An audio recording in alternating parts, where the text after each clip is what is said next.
Chunier. Bonjour. Tu es psychologue spécialisée dans la petite enfance et docteur en psychologie. Et ton dernier livre s'intitule « Le sommeil du jeune enfant » paru aux éditions Duno. Alors bien sûr, le sommeil, c'est l'une des préoccupations majeures des jeunes parents. Et on aimerait savoir comment et quels sont les meilleurs moyens pour favoriser l'endormissement de bébé ou du jeune enfant.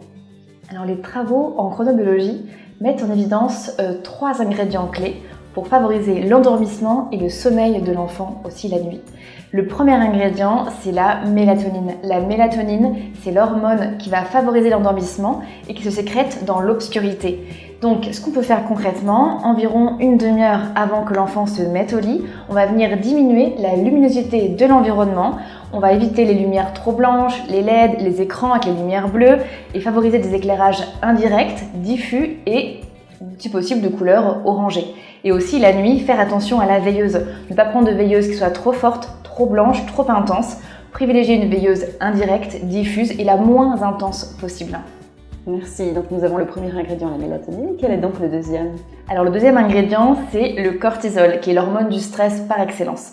On sait que plus le niveau de cortisol d'un enfant est élevé, moins facilement il trouvera son sommeil et plus il risque aussi de se réveiller la nuit. Donc, idéalement, avant que l'enfant se mette au lit, on va venir diminuer son niveau de cortisol.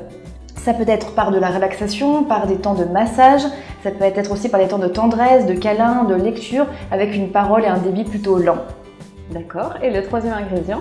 Alors le troisième ingrédient, c'est la température corporelle. C'est l'ingrédient auquel on ne pense pas du tout habituellement. On sait que plus la température corporelle d'un enfant est basse et plus facilement il trouvera son sommeil.